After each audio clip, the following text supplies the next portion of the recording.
Welcome back to Lords, where the rest of the world will need 200 to beat Windies. And I'll get the thoughts of these three fine people in just a moment on their chances there. Tomorrow, of course, though, it's the second test starting between England and Pakistan at Headingley. There's going to be plenty going on the field for Joe Root and his team. There's plenty for us going on off the field as well. Yeah, we can take it off. Oh, 5 to 8 year olds, the key period of getting kids active, involved and kind of knowing about the game of cricket. There's a huge buzz around it. It's really nice to see women who've never picked up a cricket bat before giving cricket a go in an environment that's right for them. If we've got uncovered talent through these communities, we need to be finding it. The South Asian population is banging on the doors. It's about time we open them.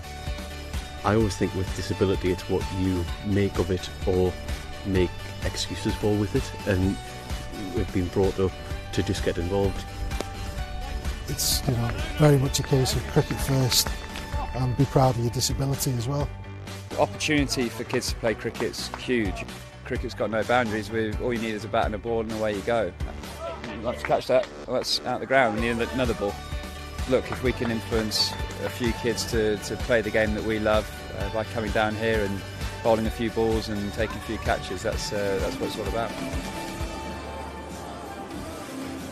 Yes, it's the participation test, and that starts tomorrow. Day one will be focusing on All-Stars cricket, which is a fantastic initiative, trying to get the real youngsters and their families and parents involved in their cricket.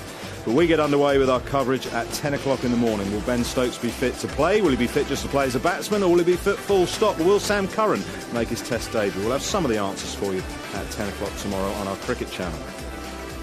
Windies have batted first here in this hurricane relief game, and they've batted extremely well. Lewis was brilliant at the top of the order, making 58 from just 26 deliveries, 5 fours, 5 sixes, Ramdin 44 not out, Marlon Samuels 43, some enormous sixes from Andre Russell, he was 21 not out, and Shahid Afridi has bowled his last delivery in international cricket. Looked completely fit, but he did bowl nicely, 1 for 34, World 11 will need 200 runs to win at exactly 10s and over. That will be a challenge, Mel. It certainly will be, particularly because it is a team full of 8 different nations all coming together to try and put together a 200-run chase against a team that has been playing well. They've played in Pakistan 3 T20s recently and done pretty well there. So it will be a challenge, but one thoroughly looking forward to. Wonderful little partnership at the end between Ramdin and Dre Russ. I mean, you were leaning out of there. I thought you were going to fall out, trying to see where it had hit. They were enormous. Yeah, huge sixes. I mean, that's just the power of the man, isn't it? We know that. We've seen it around the world many times. But what I did like, and one for the smaller fellas, was Evin Lewis and Dinesh Ramdin, 2 smallest men in that Windies side, top scorers. Just shows you that it's about timing as much as about big brute force and power. But they've got plenty of it. You see some of this hitting, and you know that's why they are such a good 2020 side. Why they've won 2 world championships, I think, Keezy. That's the thing for me. They've got power from 1 through to about 8. Dolly, you've seen a lot of the IPL. I asked Mel when we were on commentary, how important, how valuable is Dre Russ and all that? Oh, in any team, you want, complete cricketers. Bowls, fields like a dream, unbelievably quick across the ground and hits it 100 metres.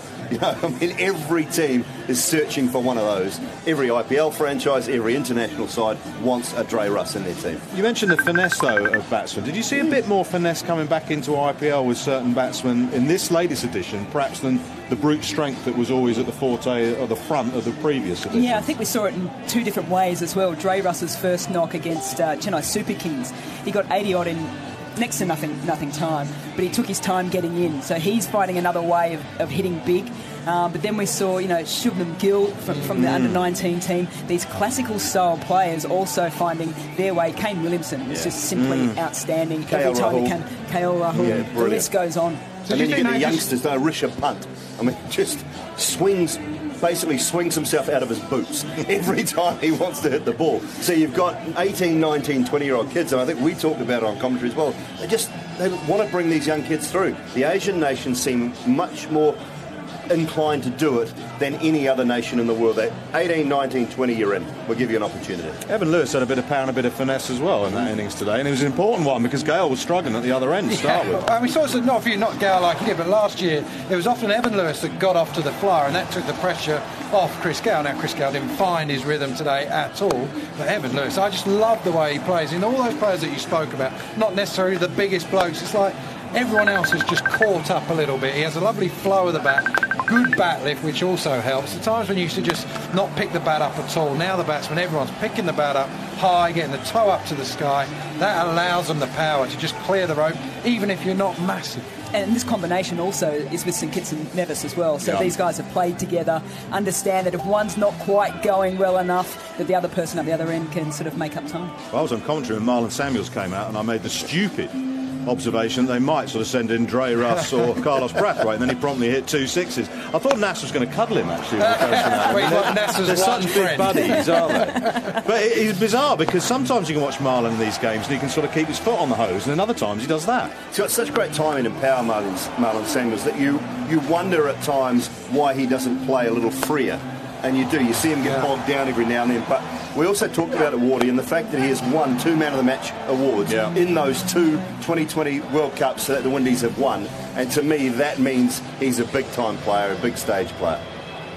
Afridi's last bowl in international cricket. I think his body's ready. Did you get that impression when you were listening to him? I just think he's played 99 T20 internationals, one more. Do you not think he might have got a few more poles if he'd have bowled that little bit slower? Well, it was interesting. I mean, you were saying that, weren't you? Because he used to rattle through him, and this was the start of the day. They gave him a guard of honour. He looked a little embarrassed, actually. He didn't want to walk through it. When I first saw him run up, I thought he's not going to get to the crease, and then he bowled that one. But you're right, because he's always just blitzed it through, hasn't he? A little bit more spin, a bit more guard. Who knows? Not so much the Test cricket, stuff like that. That pace might have been successful. Well, we'll never know, because that's his last bowl in international cricket, that's for sure. But it's going to be a challenge for the rest of the world. It is 200 runs at obviously 10 and over to try and win this hurricane relief game. Remember, it's a full T20 international, but a lot of funds are trying to be raised to help the people of the Caribbean recover after those 2 awful hurricanes of Irma and